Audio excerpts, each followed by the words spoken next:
All right, so you had a chance to read these procedures, and you can see under procedures, I have a section called Clear Demonstration of the New Concept.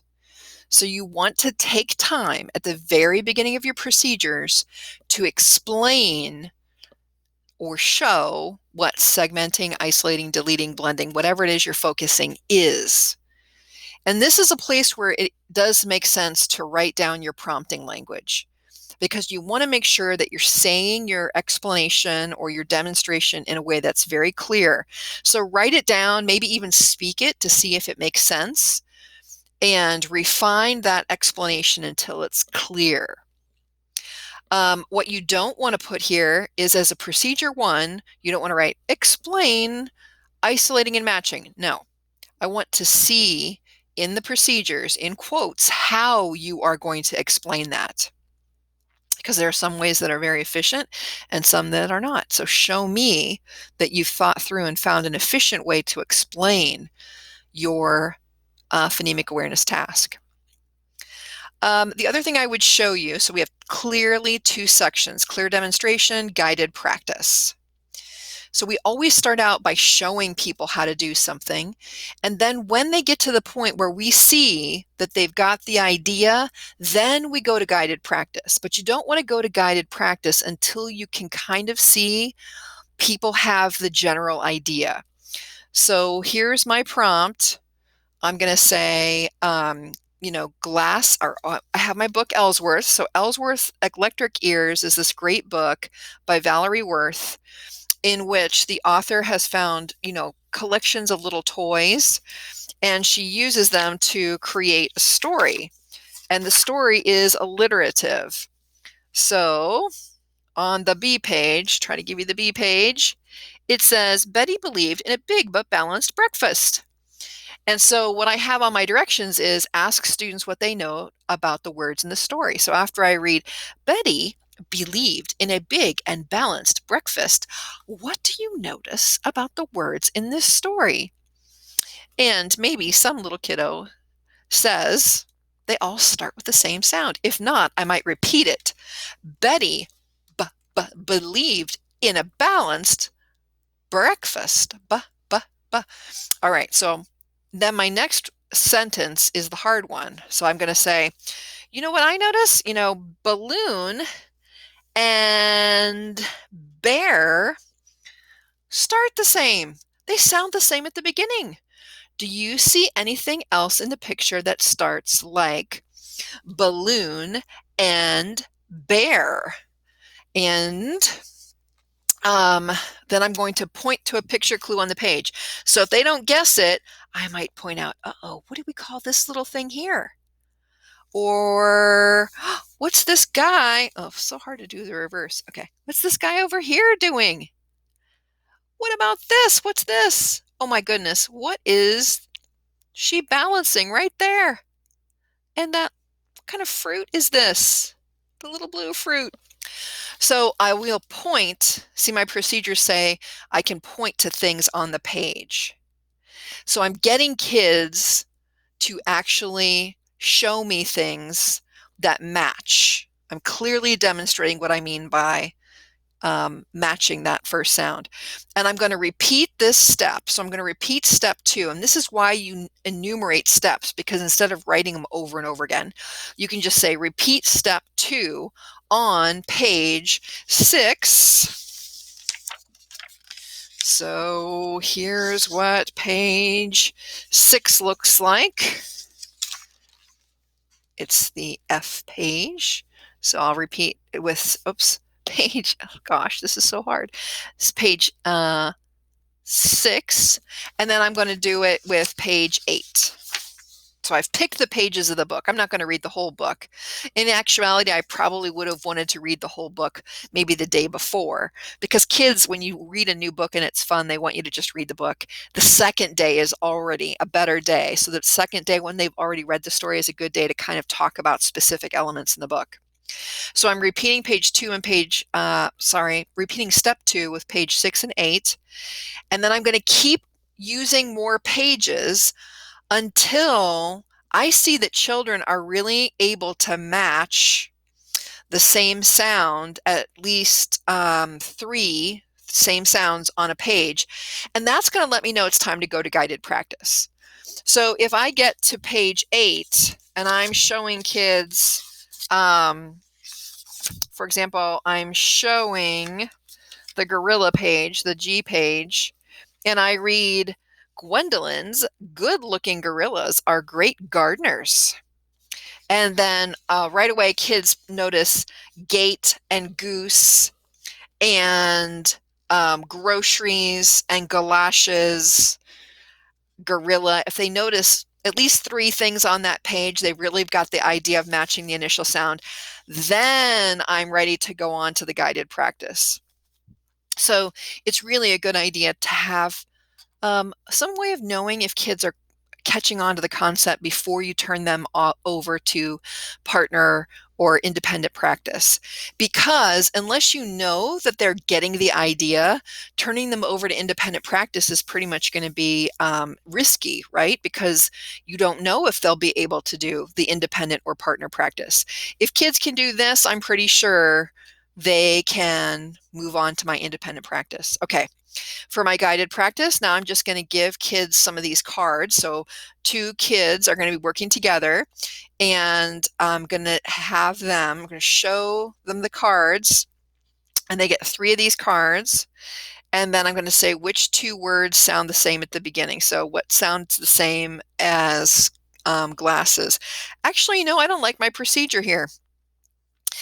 If I'm using these cards, this top big picture is the target. So instead of saying which 2 words sound the same at the beginning, I might want to do something different. I might want to say, when you get your card, the big picture at the top is what we're trying to match. Can you find which of these pictures below starts the same as glasses? Which of these 2 pictures below starts the same as log?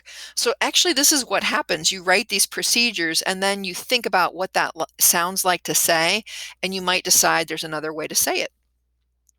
You don't get that opportunity unless you actually write down what you're going to say. I say here, if students are having difficulty matching those initial sounds, then there is a way I can help them hear those initial sounds, and that would be to bounce or isolate and repeat that first sound for them. So does bear start like banana or strawberry? Some kids won't need that, but if they do have trouble hearing that first sound, repeating it gives them more opportunity to hear it. Again, I'm going to repeat steps. So this is a little efficiency. If you know you're going to do the same thing multiple times, just say repeat steps and name them. And then I'm going to have them try it with a friend. Here's me explaining how I want them to do it. Do not in your procedures write, explain how to do the activity.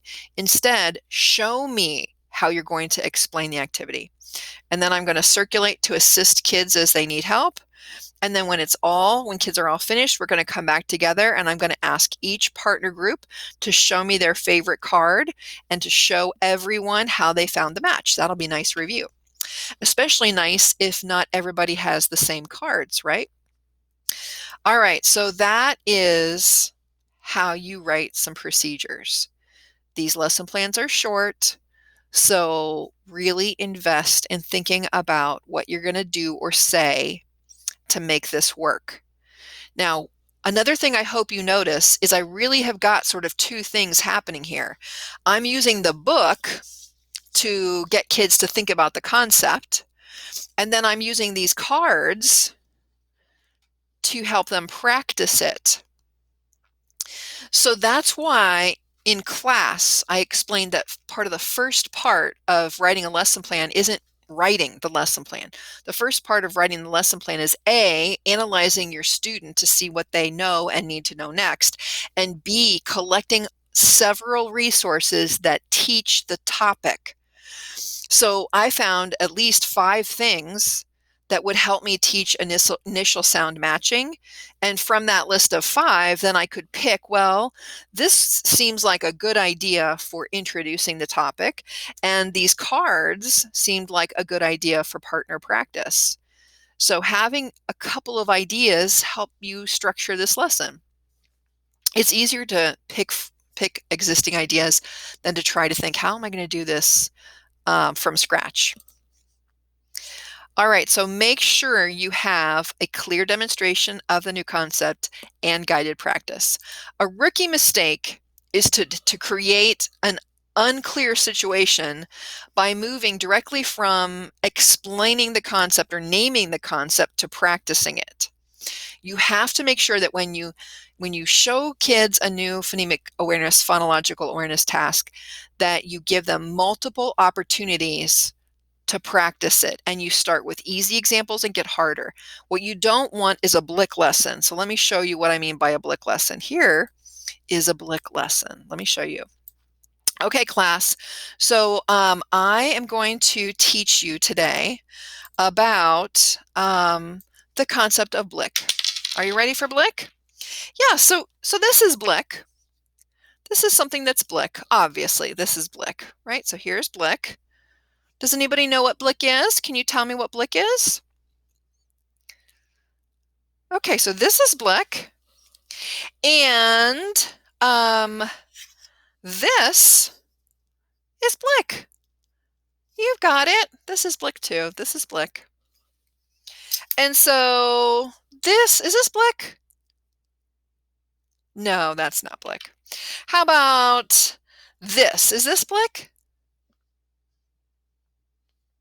Oh, you're right. This is Blick. And how about this? Is this Blick? So, most kids have no idea what I'm talking about Blick, right? I see so many lessons start by teachers saying to kids who don't know what rhyme is, because you've done data analysis and kids don't know what it is, but they'll start a lesson by saying, who can tell me what rhyme is? Well, honestly, nobody can tell you what rhyme is if you know already that they don't know that concept. So don't start a lesson by asking a question if you know kids don't know the concept. So I'm not going to say, who knows what Blick is? Or just assume you know what Blick is. If I wanted to explain Blick, let's see if you can figure it out. This class is Blick. It has a flat side, and it has 1, 2, 3, 4 edges. Blick is when something is flat and has 4 edges. 1, 2, 3, 4. So this is, what do we call it? Say it one more time. Blick, that's right, because it has how many edges? 4 edges. All right. So this is Blick because it's flat. And let's count the edges on our Blick thing. 1, 2, 3, 4. It has 4 edges. So we call this is Blick. You're right. Say that again. Tell your friend, this is Blick. Good. Uh-oh. Here we have something flat. Does it have 4 edges? No. So this is not Blick. It's flat, but it doesn't have 4 edges. Good. Is this Blick? It's relatively flat. It has 1, 2, 3, 4 edges. We could call this Blick. Oh, see if I can trick you. Not Blick, right? It's kind of flat, but it doesn't have edges. To be Blick, something has to be flat and have how many edges? 4 edges, and then we call it Blick. Okay, so that is a Blick lesson, right? Unless you explain and give people multiple examples of what you're talking about, you're not teaching it, right? So in your clear demonstration of a new concept, don't have Blick lessons.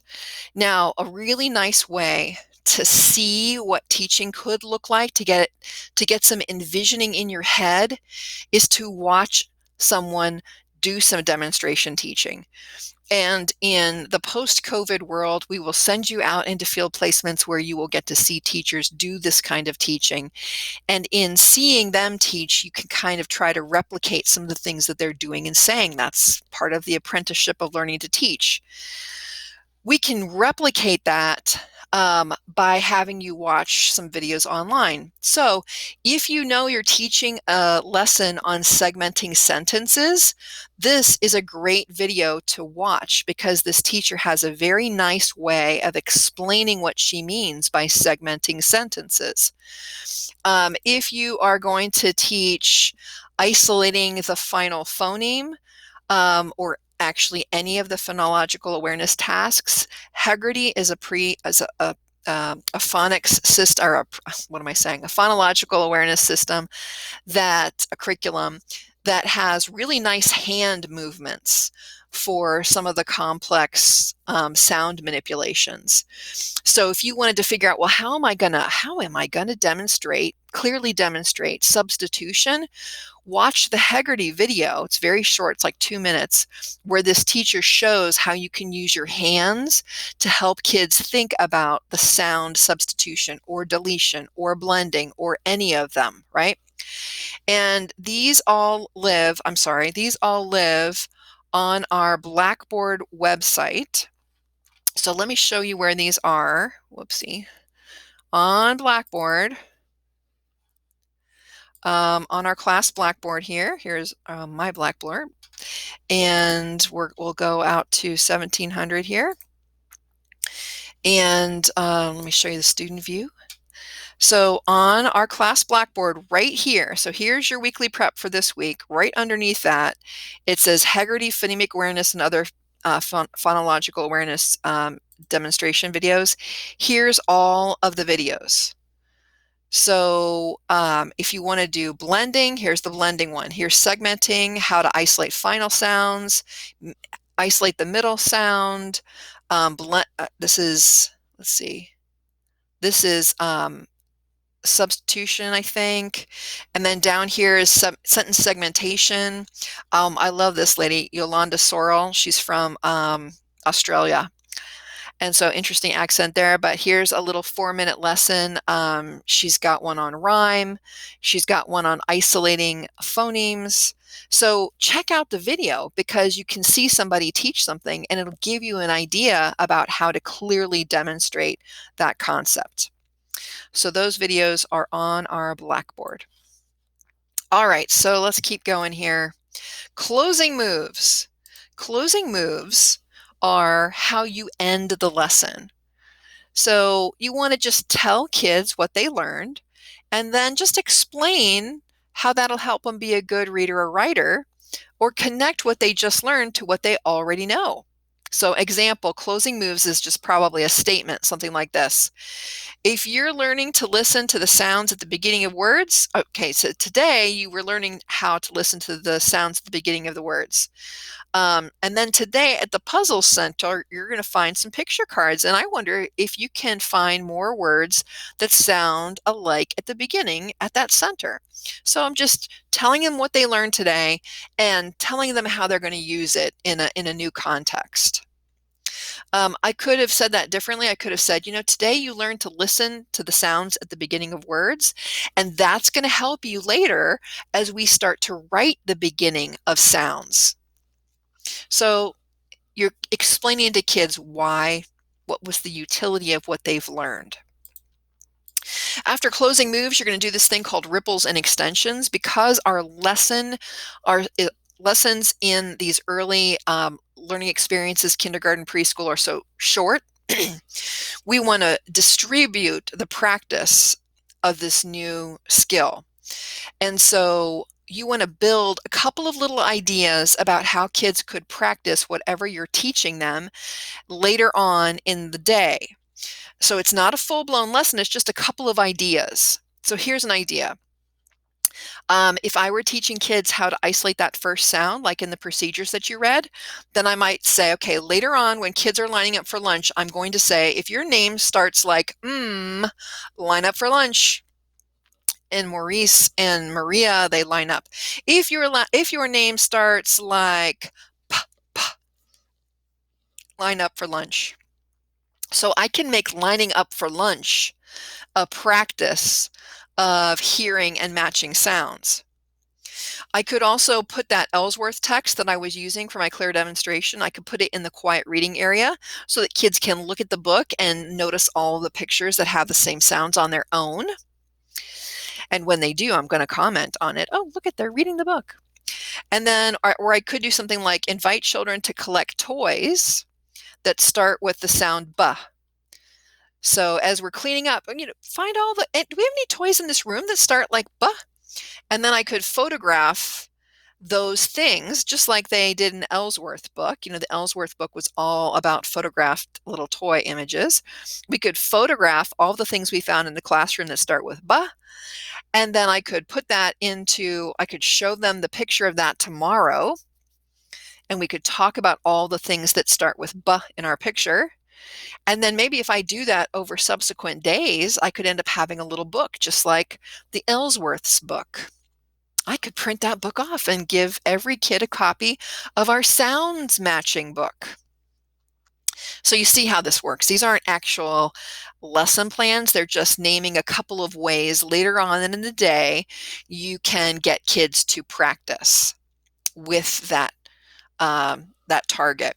So again, this is another example of why you find more ideas than you're going to use in the lesson, because you could name those other ideas. Those other ideas that you found could become, part of what you write in your ripples and extensions. The last thing that you're going to write in a lesson plan, possibly one of the most important after your learning objective, is assessment, because assessment is going to show you what kids learned.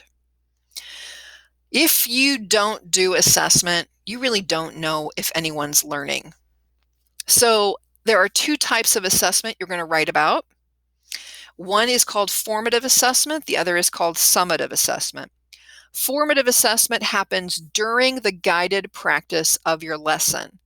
And the purpose of formative assessment is to help you see if students are catching on to the learning objective while you're still in the moment of learning, while you're at a place where you can intervene.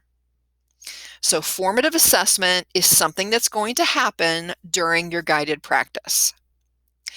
And summative assessment happens at the end of the lesson. I like to, for early childhood folks, have the summative assessment happen later, like maybe after the lesson, later at a center, possibly the next day, because usually by the time you get through the work you have planned for the learning, kids are pretty much, exhausted, right? That's not a good time then to do summative assessment.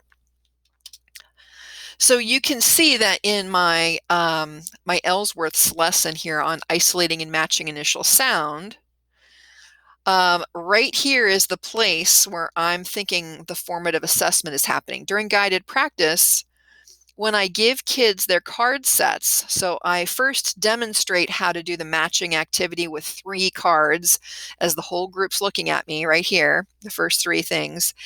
And then I'm going to give little partner groups 5 of these kinds of cards to do the same thing that I just showed them how to do up here.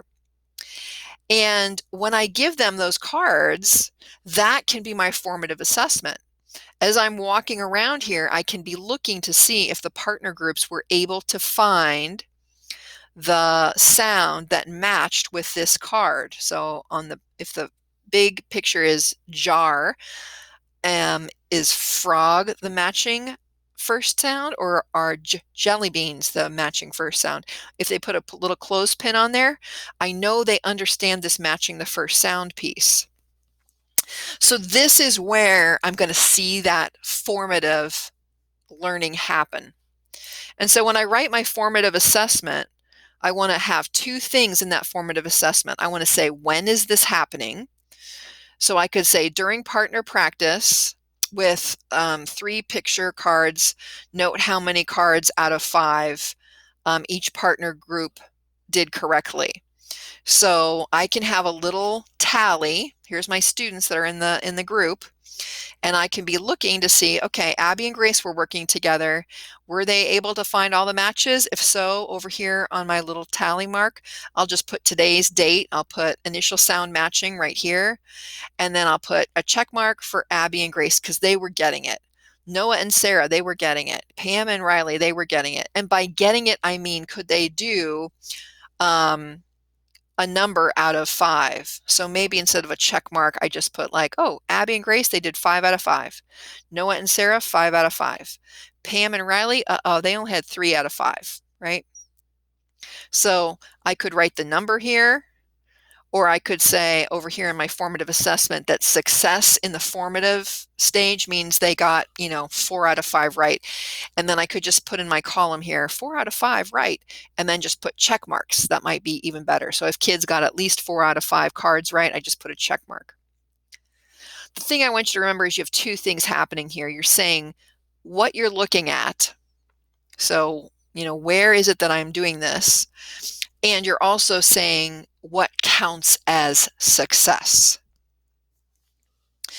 In your summative assessment, it's after the lesson. So I'm going to plan mine in this way during center time. So that's a little bit maybe after the lesson happens. During center time, I'm going to call individual students over and complete this sounds like worksheet. And I will name all the pictures when they are sitting down with me. And my criteria for success is 3 out of 4 right on this worksheet.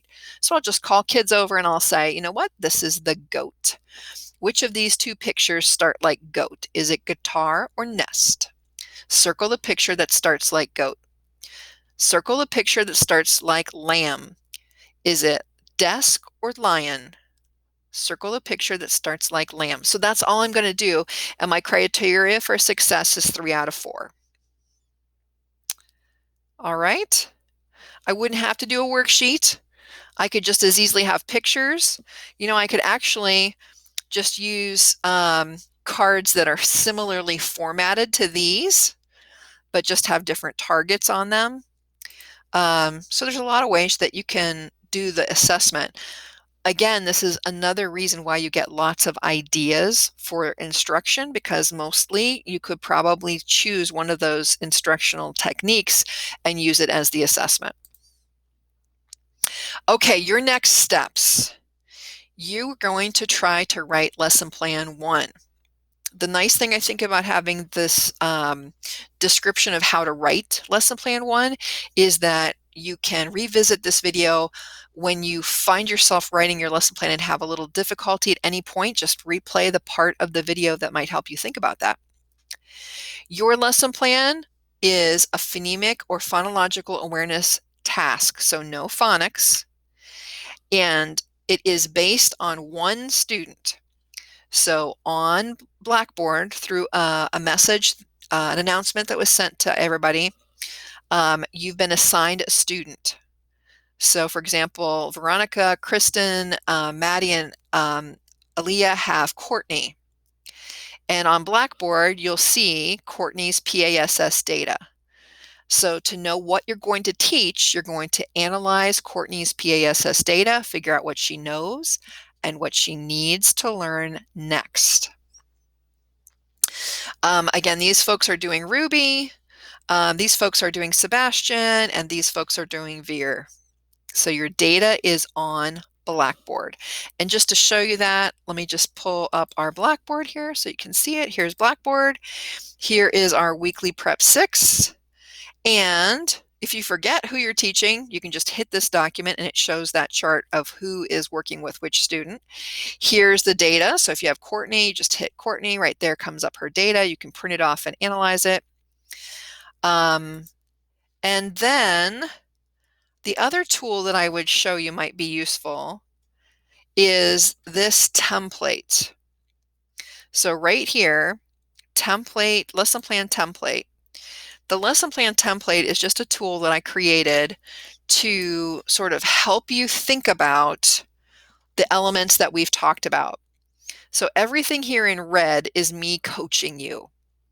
And so you'll see the first thing on the lesson plan here is the learning objective. And in red, it's kind of telling you what are the things that need to be included. Here's a little sentence stem to get you started. The student will now fill in your phonemic awareness task or phonological awareness task and the unit of sound under describe the conditions and then demonstrating and then put your criteria for success in. So it's, providing some support. And then there's usually a little bit of coaching language here. So always look at the red coaching language to make sure you've done that section right. I would suggest that you just download the template. It's a Word document. Download the template and then, read through the red part and then, draft your writing. So draft your learning objective. And then before you delete the red part, the red coaching language, just look at what you've written to make sure that it addresses whatever the coaching note is. So when you turn in your lesson plan to me, I don't want to see all this red coaching language, right? I want you to take that out after you have put your thinking in the document. How to write a rationale. Here you go. How to get to the kindergarten standards. Here's the link. Materials, opening moves, procedures, which include clear demonstration of the new concept and guided practice. Notes here about things to avoid, closing moves, ripples and extensions, and then assessment. So this is meant to provide support. If you find this document distracting and prefer not to work with it, that's fine too. So use this if it's helpful. If it's distracting, you don't have to use it. You do want to make sure that you've included all of the elements that were part of this screencast in your first lesson plan. And your first lesson plan is due on, let's see, oh, there's the template, sorry. Your first lesson plan is due on Monday if you're the Tuesday class, and on Wednesday if you're in the Thursday class. Good luck.